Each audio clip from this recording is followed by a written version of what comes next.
이 시간에 본문 말씀을 중심해서 최선을 다한 야곱이라는 제목을 가지고 같이 은혜 받도록 하겠습니다. 한번 따라 하십시다. 최선을 다한 야곱. 옆에 있는 분들과 이렇게 인사하고 복을 빌어주면 좋겠습니다.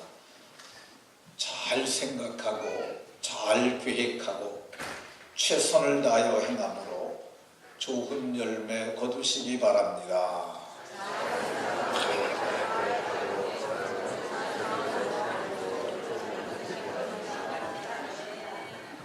잘 생각하시고 잘 계획하시고 최선을 다하여 노력을 하심으로 하는 일마다 성공하는 형통의 복이 모두에게 있으시기를 예수님 이름으로 축원합니다.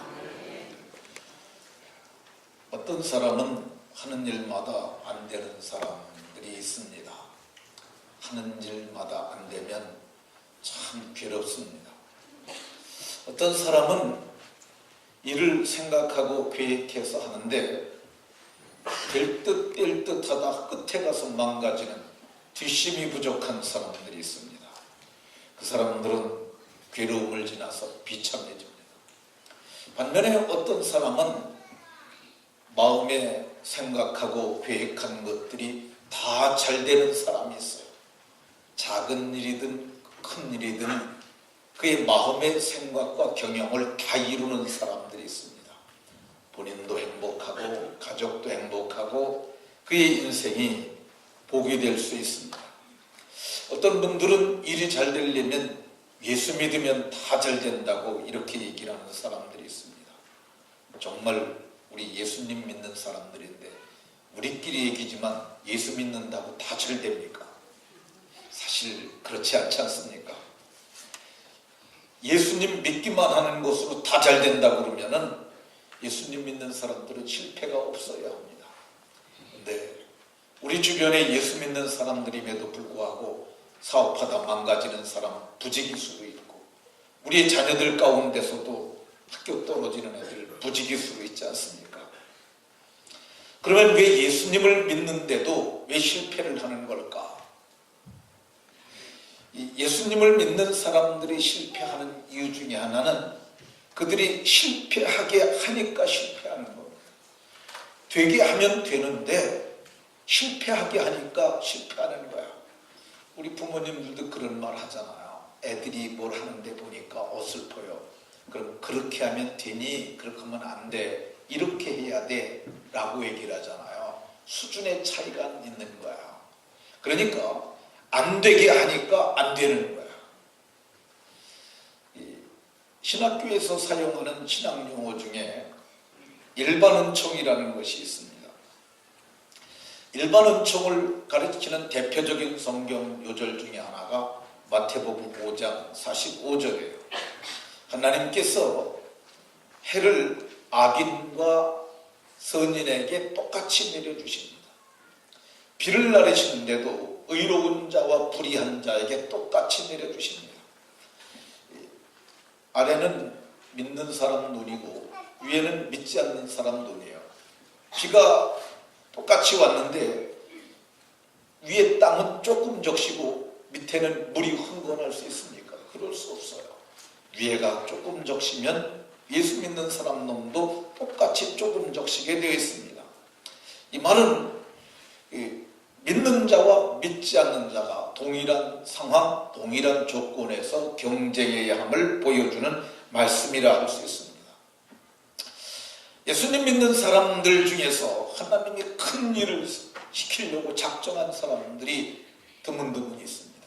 근데 그런 사람들은 더 혹독하게 단련을 받고 시련을 받기도 합니다. 이 시편 105편을 보게 되면요, 요셉이라는 사람이 어떤 시련을 받았는가가 알 수 있어요. 근데 요셉을 하나님께서는 이스라엘 백성들을 애굽에서 길러서 출애굽시키려는 경륜을 갖고 있었어요. 그래서 요셉은 애굽을 통치하는 통치자가 되어야 했어요. 그래서 하나님께서 요셉을 보내셨는데 이방인이 애굽의 통치자가 되게 하기 위해서 하나님께서 그를 노예로 보내셨어요. 노예의 삶은 제일 밑바닥의 삶입니다. 그가 노예로 팔려서 보디발의 집에서 약 10여 년간 노예의 일을 하면서 가정 총무의 지위에 이릅니다. 근데 왜 하나님이 거기를 보내셨냐? 경제를 배우게 하려고, 경제를 알게 하려고 밑바닥 경제부터 시작해서 가정 총무로, 보디발의 집은 어마어마한 큰 규모가 있는 집이에요. 그 집에 살림을 도맡아하게 하셨어요. 그래서 이제 신분이 꽤 괜찮아졌다고 생각할 쯤에 정말 파렴치범으로 몰려서, 강간 미수범으로 몰려서 감옥에 들어갑니다. 근데 그 감옥이 왕의 죄수를 가두는 감옥이에요. 사람들이 감옥에 갔다고만 하는데 자세히 보게 되면 보디발의 집에 있는 왕의 죄수를 가두는 감옥이에요. 정치범들 수용소에 들어간 거예요. 근데 거기 들어갔는데 거기서 얼마나 혹독한 고난을 겪었냐면 발이 착고에 상하며 발을 도망가지 못하도록 쇠뭉치를 달아놨어요. 그러니 그게 그냥 피부에 비비니까 피부가 까지고 염증 생기고 그 상처를 또 쇠가 비벼대고 얼마나 고통스럽겠어요. 그리고 그 몸을 쇠사슬로 묶어놨어요. 그러니 이 요셉이 얼마나 고난이 심했겠어요. 근데 왜 그러셨냐? 거기서 정치 배우게 하시려고. 그러니까 그 정치범들하고 같이 있으면 정치범들이 뭐 얘기하겠어요? 정치 얘기를 하죠. 그래서 그가 애굽에 나와서 감옥에서 나와서 바로 앞에 섰을 때 애굽을 통치할 수 있었던 겁니다. 성경은 그 기간이 이 말씀이 응할 때까지인데 하나님이 그를 단련하신 사건이라고 이렇게 말을 해요. 만약에 요셉이 여기서 나올 적에 어떤 분들은 꿈의 몽 잘해서 그가 애굽의 총리가 됐다고 그러는데 꿈의 몽 잘해가지고는 애굽을 경영할 수가 없어요. 성경을 보면 그가 애굽의 바로의 모든 소유를 주관했고 그리고 그의 뜻대로 바로의 신하를 다스렸고 그 지혜로 장로들을 교훈했다고 얘기를 해요. 그 애굽에는 애굽의 석학들이 있었어요. 근데 그 석학들을 앉혀놓고 요셉이 여러 가지 모든 부분에서 교훈을 할 만한 실력이 있었다는 얘기입니다. 그러니까 애굽을 경영할 수 있었던 거예요. 따라서 일반 은총 안에서 하나님을 믿는 사람들도 세상 사람들과 공정하게 경쟁하게 하십니다. 그러니까 하는 일마다 잘 되게 하려면 잘 생각해야 합니다. 잘 계획해야 합니다. 그리고 최선을 다하여 노력해야 될 줄로 깨달으시기 바랍니다. 근데 잘 계획하고 또 잘 준비했다고 그 모든 일이 잘 됩니까? 그렇게 했음에도 불구하고 안 될 때가 있잖아요. 그때 세상이 없는 것이 우리에게 있는데 그게 뭐냐면 기도라는 거야. 부르짖어 기도하면 들어주시는 하나님이 있는데 하나님께서 그 기도를 들으시고 상황을 바꾸시고 환경을 바꾸실 수 있어요. 이거를 우리에게만 있는 특별 은총이라 할 수 있습니다. 이렇게 하는 일마다 잘 생각하고 잘 계획하고 최선을 다하여 노력함으로 이 잘 되는 것을 성경에서는 형통이라고 그래요. 형통. 근데 그냥 잘 되는 것이 아니라 잘 되게 하니까 잘 되는 거야. 이 잘 되게 하는 것을 갖다가 전략이라고 이렇게 얘기를 합니다. 전략. 그러니까 예수 믿는 사람들도 전략을 써야 해요.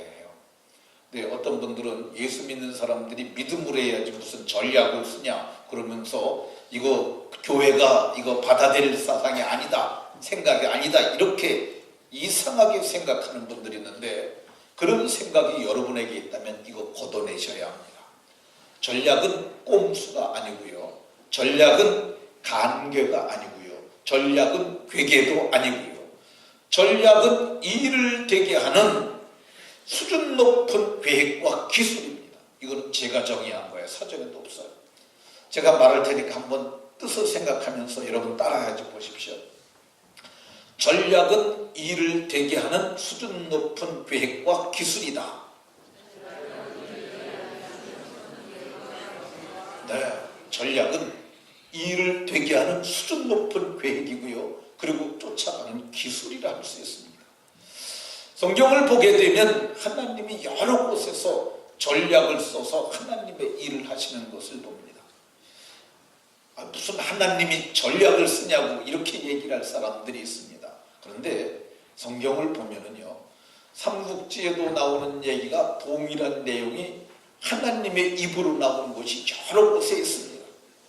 아이성 전투 때 전날에 36명이 죽임을 당합니다. 그래서 저들이 하나님 앞에 부르짖었더니 너희 가운데 죄가 있기 때문에 그랬다 그래서 저들이 죄를 제거를 해요. 그리고 어떻게 하면 됩니까? 그랬더니 하나님이 너는 아이성 뒤에 복병을 둘지니라. 잘 읽어보면은요, 하나님께서 하신 말씀이야. 너는 아이성 뒤에 복병을 둘지니라. 이 복병이 병사를 매복시키는 것을 복병이라고 얘기를 합니다. 이게 사람이 생각한 거 아니고 하나님이 하나님의 입으로 여호수아에게 들려줘서 여호수아가 그걸 갖다 기록한 말씀이에요. 하나님이 매복시키라고 이렇게 말씀하셨어요. 그래서 여호수아가 3만 명의 군대를 매복을 합니다. 그리고 하나님의 말씀을 따라 그 이튿날 아침에 나가서 전쟁을 하는데 그 앞에 가서 싸우러 왔다고 막 이게 전쟁의 신호를 싸우자고 보냅니다. 그러니까 아이성이 어제 36명이나 죽이는 대성을 거뒀잖아요. 문을 열고 쫓아나옵니다. 쫓아나오니까 도망을 가는 거야. 또 저들이 멈췄으면 또 쫓아가서 싸우려고 그러면 또 쫓아오고. 그래서 저들이 다 성에서 나왔을 즈음에 단창을 들어서 아이성을 여호수아가 가리켰더니 매복군대가 나와서 성으로 들어가고 뒤에서 공격하고 해서 저들을 섬멸했다고 성경이 얘기를 하고 있습니다. 하나님이 가르쳐준 전략으로 승리하게 된 겁니다. 하나님이 전략을 쓰신 거예요. 사무엘상 15장에도 이제 하나님께서 사무엘에게 내가 사울을 버려 이제 왕이 되지 못하겠다. 그래서 그 말을 자기가 세운 왕에게 가서 선포하고 하나님이 당신이 여호와의 말씀을 버렸으므로 여호와께서 당신을 왕이 되지 못하게 하셨나이다 선포하고 돌아왔어요.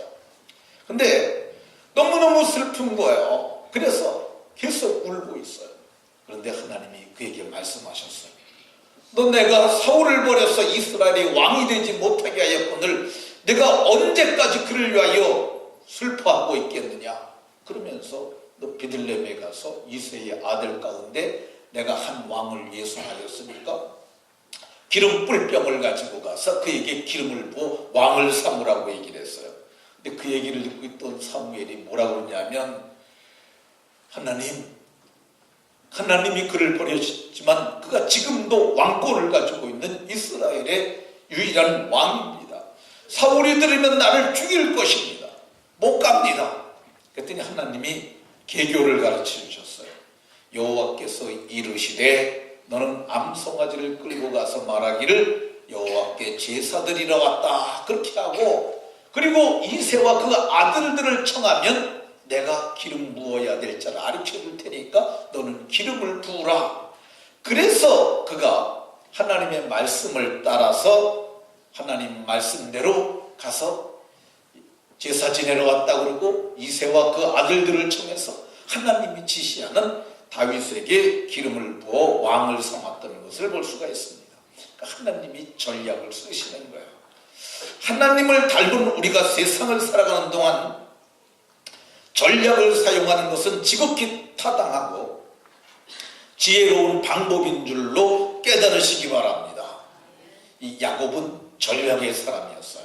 그래서 모든 일을 어떻게 하면 될까 생각을 하고 어떻게 하면 잘 되게 될까라고 계획을 세우고 그리고 최선을 다하여 노력하는 사람이었어요. 이게 전략이라는 말이 마음에 잘 안 드시면 경영이라고 해도 틀리지 않아요. 이 경영이라는 말이 히브리 원문의 뜻은 차례대로 놓는다는 거야. 잘 생각을 해가지고 차례대로 뭘 먼저 할지 일의 우선순위를 정해서 놓고 하게 되면은 그대로 실천해서 하는 거야. 근데 야곱은 사는 동안 참으로 많은 전략을 구사합니다. 근데 하나님이 야곱아 이놈아, 넌 왜 에서에게 전략을 써갖고 장자의 명분을 빼앗았고 장자의 축복도 네가 받아가느냐, 이렇게 하나님이 하지 않으셨어요. 로마서 9장 13절에 보면 오히려 내가 야곱은 사랑하였고 에서는 미워하였다, 하나님이 오히려 그렇게 말씀하셨어요. 그러니까 우리가 잘 생각하고 계획해서 일이 잘 되게 하는 것은 하나님께 책망받을 짓이 아니라 오히려 하나님의 사랑을 받을 만한 좋은 일인 줄로 깨달으시기 바랍니다. 그러면 어떤 일에 최선을 다해서 어떤 일에 전략을 세워서 그가 일이 잘 되게 했을까?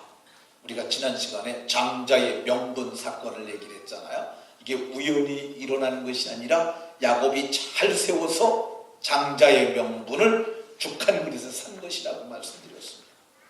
장자의 축복을 받은 것도 그 어머니하고 여러 차례의 전략회의를 하고 마침내 그가 장자의 복을 받은 것이라고 말씀을 드렸습니다. 그 다음 사건이 뭐냐면요, 믿음의 여인을 배필로 만드는 거야.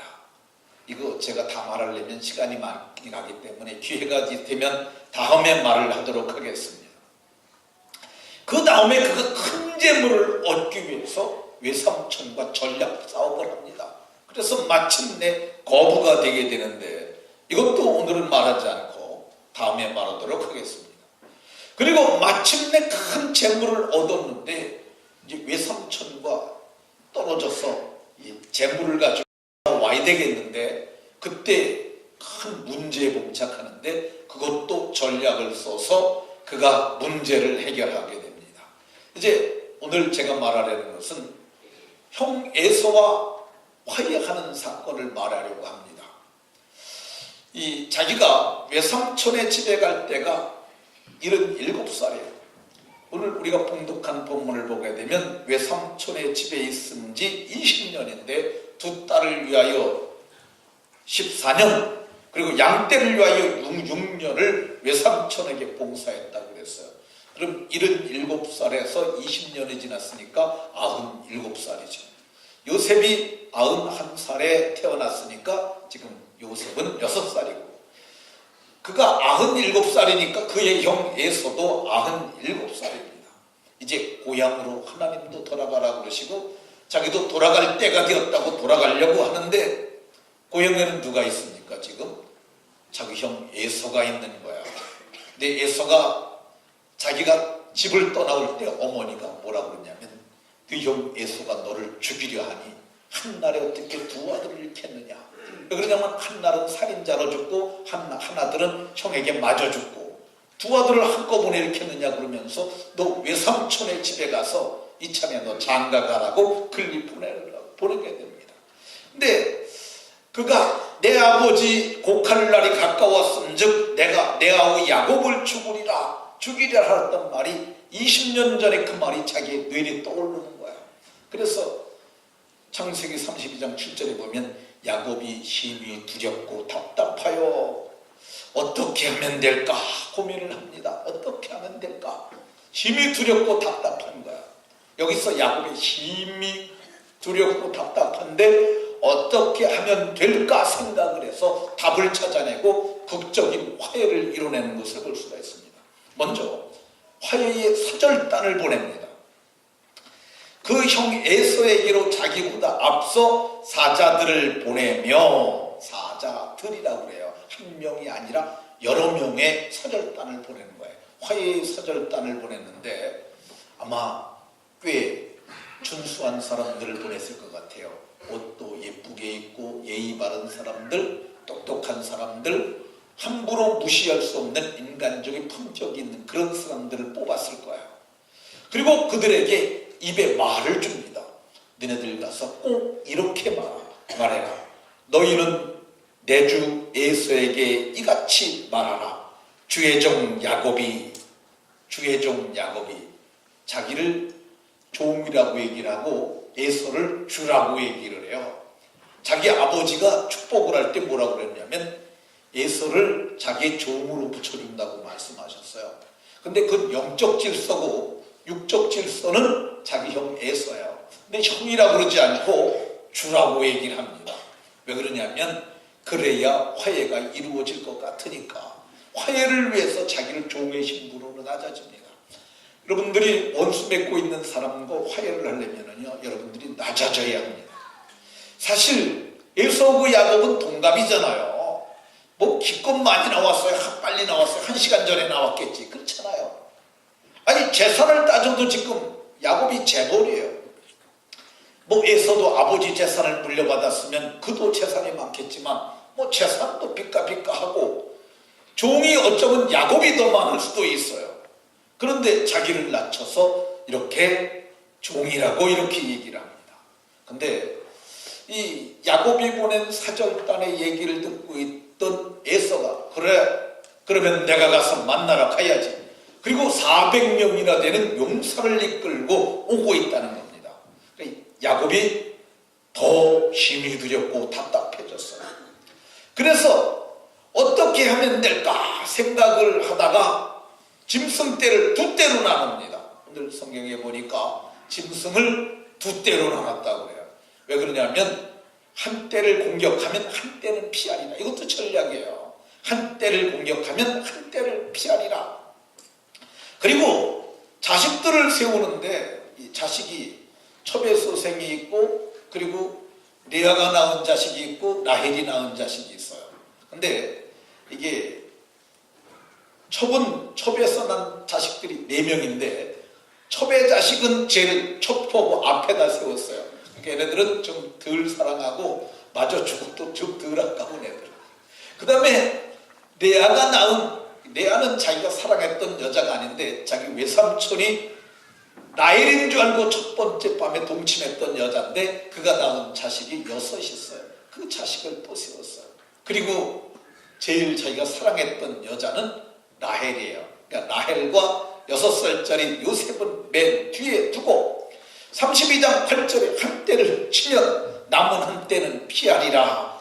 이렇게 그가 전략을 세워서 전체 배치를 끝냅니다. 진 배치를 끝내고 났는데 그래도 이 마음이 답답하고 그래요. 그래서 그가 하나님 앞에 32장 9절부터 기도를 합니다.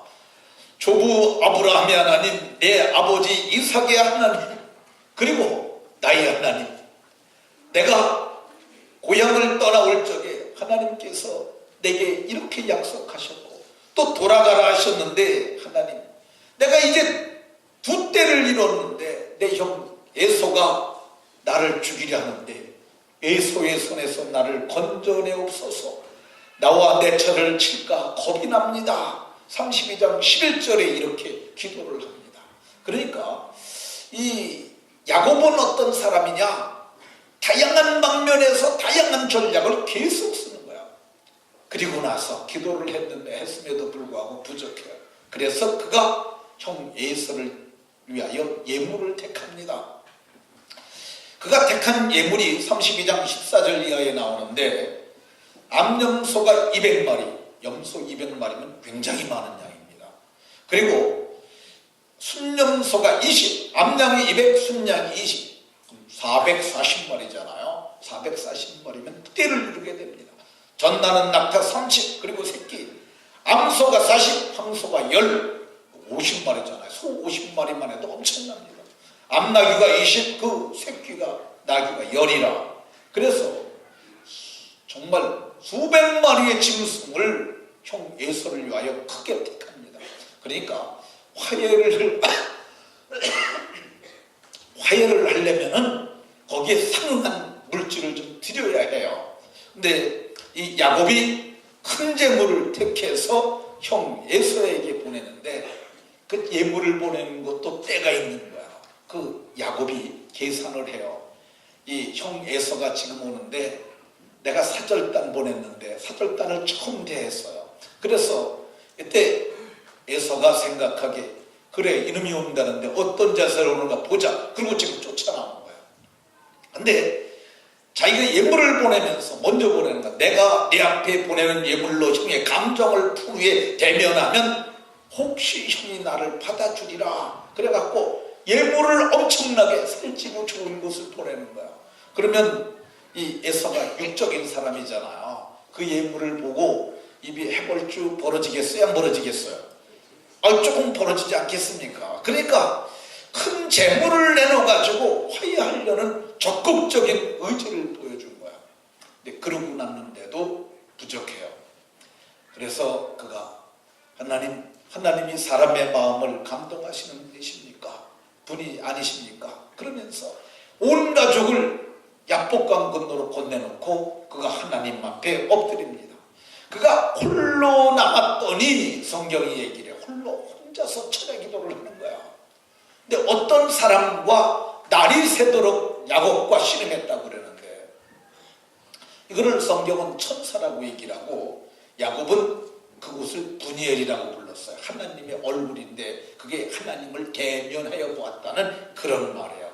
그러니까 거기서 끝까지 하나님 이 상황을 내가 모면케 해달라고 부르짖었더니 그가 축복함으로 그 환경에서 모면할 수 있도록 은혜를 입게 되는 줄로 믿으시기 바랍니다. 그럼에도 불구하고 응답을 받았다고 그 다음부터 막해도 되느냐? 그건 아닙니다. 이제 마지막으로 대면을 하기 위해서 이 에서를 향해 나아갑니다. 아마도 에서가 평지에 있었던 것 같아요. 조금쯤 있는 것 같은데 이제 야곱이 가는 거야. 가는데 이제 짐승은 좌우로 두 떼를 나눠놓고 그 제일 앞에는 자기가 서고 그 다음에 첩의 소생이 서고 그 다음에 레아의 소생이 서고 그 다음에 라헬의 소생이 있습니다. 근데 이제 서로 알아볼 만큼 되니까 이 성경을 보게 되면 33장 3절에 몸을 7번 땅에 굽히며 형 에서에게 가니. 근데 이게 우리가 이 부분만 가지고는 정황을 잘 알지 못해요. 근데 고대 전사를 보게 되면 전쟁을 치렀을 때 전쟁을 이긴 자가 이렇게 진을 치고 수 있으면 진 자가 자기 왕이 앞에 서고 신하가를 세우고 그리고 다 쫓아나와서 대표로 왕이 절을 하는 거야. 근데 몇 번 절하느냐? 7번 절을 합니다. 그게 고대 전사야. 그래서 그리고 거기서 계약을 맺는데 그 계약을 종주권 계약이라고 불러요. 그러니까 지금 여기 에서가 와 있는데 에서가 자기를 알아볼 만큼 되니까 나귀에서 내려가지고 그 앞에서 큰 절을 합니다. 그리고 한참 더 걸어가요. 그리고 또 절을 해요. 또 한참 걸어가서 절을 하고 7등분으로 자기가 가늠해서 나누고 맨 앞에 에서가 저만큼 모일 때쯤 거기서 엎드려서 절을 하고 그리고 일어나지를 않고 있습니다. 근데 그때 에서의 마음이 어땠겠어요? 저놈이 사절단도 보내더니 저놈이 큰 예물도 보내더니 저놈이 나를 진짜 주인으로 생각해서 전쟁에서 패배자가 무릎 꿇은 것처럼 나를 이긴 자로 생각하고 내 앞에 저놈이 저렇게 무릎을 꿇어서 저놈이 장자의 명분도 가져가고 축복도 가져갔더니 결국은 내 앞에 무릎을 꿇고 말았구나. 그리고 에서가 흐뭇해하지 않았겠어요? 그러면서 에서가 말에서 내려 다가오더니 내 아우야 얼마나 오래간만이니 이게 목을 어긋맞히고 거기서 울었다고 성경이 얘기를 하고 있는 것을 볼 수가 있습니다. 이 절하고 그를 끌어안고 서로 입맞추고 그랬으니까 이 화해가 이루어진 것이죠. 그런데 거기서 끝나지 않습니다. 형님, 내가 형님을 뵈니까 하나님을 뵌 것 같습니다. 그러면서 제 소생들이 이제 형님께 인사를 드리겠습니다. 그래서 첩의 소생이 먼저 가서 첩과 함께 인사하고 그 다음에 레아의 소생이 인사하고 그 다음에 라헬의 소생이 인사하고 그리고 그 집에 있는 종들이 인사를 하고 그리고 아까 보내드린 것은 형님께 드린 거니까 형님이 받으십시오. 아우야, 내게 있는 것이 내게 족하다. 아닙니다. 내가 이것은 형님을 기뻐하여 드리는 거니까 형님께서 내 예물을 받으십시오. 그러니까 그가 받았다고 성경이 얘기를 해요. 마침내 화해가 이루어진 거예요. 도끼를 들고 죽이려고 했던 그 형이 이제는 화해가 되고 그가 동행자가 돼서 그의 권속들을 지켜주는 보호자가 됐던 것을 볼 수가 있습니다. 그러니까 야곱은 어떻게 하면 화해를 이룰까? 그래서 잘 생각하고 잘 계획하고 최선을 다하니까 아주 엄청난 화해도 이뤘던 것을 봅니다. 오늘 우리가 세상을 살면서 무엇을 해야 될 일이 있을 수 있어요. 그러면 어떻게 하면 될까를 생각을 많이 해야 돼요. 잘 생각이 안 나면 자문을 받아도 괜찮습니다. 잘 생각이 안 나면 인터넷에 조회를 해도 괜찮습니다. 인터넷은 정말 정보의 바다입니다. 어마어마한 것들이 들어있는데 필요한 것을 내가 잘 취해서 쓰기만 하면 내게 복이 될 수가 있습니다. 그래서 잘 생각하고 잘 계획하고 잘 실천하면 잘 될 줄로 믿으시기 바랍니다. 뭐 이렇게 얘기를 하면 큰 일만 그렇게 되는 줄로 오해하기 쉬운데 아닙니다. 아주 작은 일도 잘 생각하고 잘 계획하고 그리고 잘 실천하면 됩니다. 지난 금요일 금요기도회를 마치고 제가 1층 로비에 내려왔는데 그때가 한 10시 40분 정도 된 것 같아요. 그래서 핸드폰을 열어봤더니 거기에 이은호 장로님의 모친께서 소천하셨다는 문자가 와 있어요.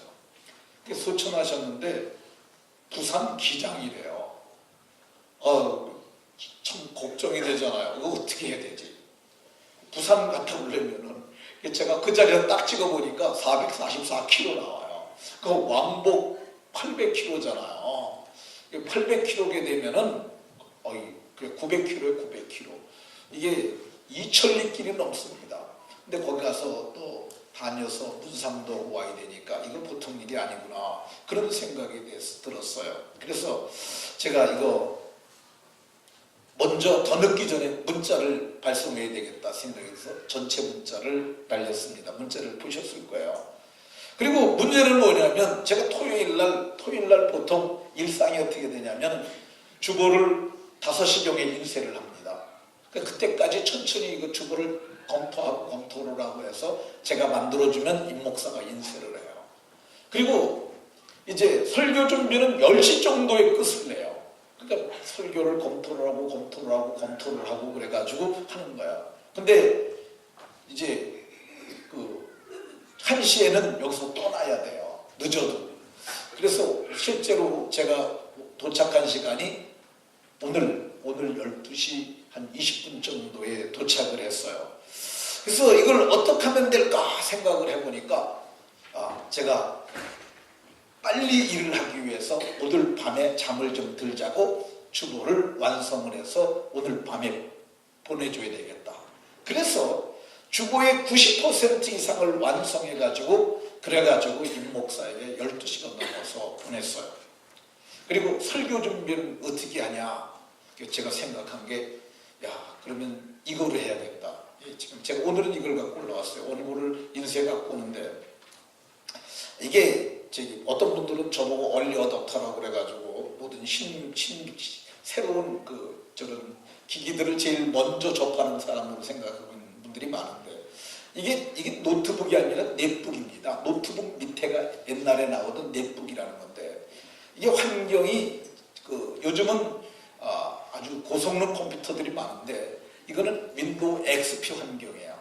그러니까 2004년에 XP가 최초 출시됐으니까 아마 이게 2006년도나 7년도쯤 샀을 거예요. 10년은 된 거야. 아주 성능이 떨어지는 건데 그래서 제가 집에 와서 우선 배터리가 이게 2개 있으니까 배터리를 2개를 만충전을 시켜야겠다.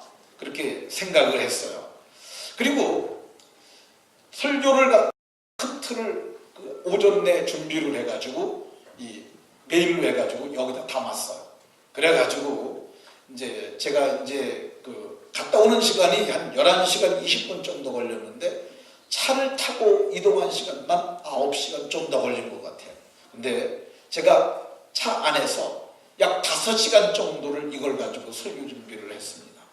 그래서 제가 집에 와가지고 집에 도착하니까 12시 한 20분, 12시 반 됐는데 이거를 다시 컴퓨터 본체로 옮겨서 거기서 오타 정리하고 그래가지고 설교를 완벽하게 이 정도면 됐다 생각해서 다시 이쪽으로 옮겼어요. 오후에 헌신 예배 설교, 그리고 오늘 지금 제가 하는 낮 예배 설교를 이렇게 해갖고 제가 설교 준비를 나름대로 해서 오차없이 제대로 했던 것 같은 생각이 듭니다. 근데 이게 그냥 된 게 아니라 어떻게 하면 될까 생각을 하고 그러고 열심히 하니까 그렇게 되는 거예요. 어떻게 하면 될까 생각을 해야 되고 잘 계획해야 하고 잘 실천하면 되는 줄로 믿으시기 바랍니다. 최선을 다하자는 것은 아주 중요해요. 창세기 31장 40절 오늘 우리가 봉독한 본문을 보게 되면 낮에는 더위 밤에는 추위를 무릅쓰고 눈 붙일 겨를도 없이 지내었나이다. 이거는 예수 믿는 사람들이 마음판에 늘 새기고 있어야 될 말이에요. 야곱이 갑자기 우연찮게 하나님이 복을 주셔서 재벌이 된 게 아니라 더위, 추위, 눈 붙일 겨를도 없이 노력했다는 거야. 몸이 오는 대로 좀 더 눕자, 좀 더 쉬자 이러면 어린애들과 똑같은 사람들이에요. 저는 예배 시간에 일찍 오라는 얘기를 별로 안 하려고 그래요. 왜 그러냐면 그거는 애들한테 하는 얘기지. 그렇잖아요. 이거 어른 예배 아닙니까? 우리 어린이집에 있는 4살짜리 아이들한테요. 내일은 10분 더 빨리 와야 돼요. 이렇게 얘기를 하면 애들 다 지킵니다. 아니 그런 애들도 하는데 나이가 다 장성한 사람들이 예배 시간조차 못 지키면은 이게 몸이 원화되는 대로 사는 사람에게 몸의 소욕을 통제하지 못하는 사람들은 뭐 할수라고 그러지 마세요. 그런 사람들은 90% 이상 실패합니다. 그러니까 몸을 우선 자기가 통제할 수 있어야 뭘 계획할 필요가 있는 거예요. 두 번째, 기술이 있어야 돼요. 기술, 실력이죠, 실력.